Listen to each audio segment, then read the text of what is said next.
La fédération de l'opposition crédible FOC et la coalition Nous, le peuple, constituée d'organisations politiques et de la société civile, lance un appel à une journée ville morte le lundi 26 février 2024. Cette initiative vise à protester contre l'augmentation des prix du carburant, la cherté des vies et à dénoncer la mauvaise gouvernance. Les chefs d'État des pays membres de la Communauté économique des États de l'Afrique de l'Ouest CEDEAO ont décidé de lever une partie des sanctions contre le Niger, a annoncé le président de la commission de l'organisation régionale samedi à Abuja. La CEDEAO a décidé de lever avec effet immédiat certaines sanctions imposées au Niger depuis la prise du pouvoir à Niamey d'un régime militaire qui a renversé le président élu Mohamed Bazoum en juillet. Les frontières et l'espace aérien seront notamment rouverts, a-t-il précisé, à l'issue du sommet extraordinaire des chefs d'État de la CEDEAO.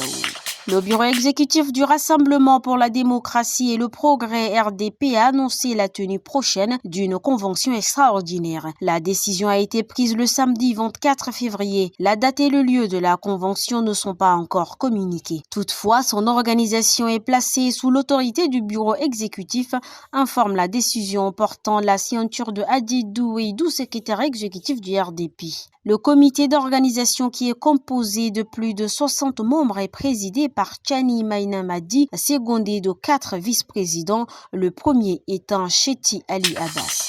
Au cours d'une communication faite ce 24 février, le parti cadre d'action populaire pour la solidarité et l'unité de la République Capsure a annoncé son soutien à la candidature du président de transition Mahamat Idriss Déby Itno à l'élection présidentielle. Pour le président de ce parti, Maloum Abbas Oumar, l'élection présidentielle à venir est une occasion offerte pour que le Tchad puisse parachever sa marche vers la démocratie et la liberté. Cette élection, poursuit-il, est aussi une opportunité pour asseoir définitivement les institutions fiables, ce qui permettra de sauver le pays d'un régime transitoire qui est à tout égard faible. C'est ainsi que dit Maloum Abba Oumar, le Capsure s'inscrivant dans la logique d'apaisement du climat politique est prêt à apporter son soutien à la candidature du président de transition à la magistrature suprême.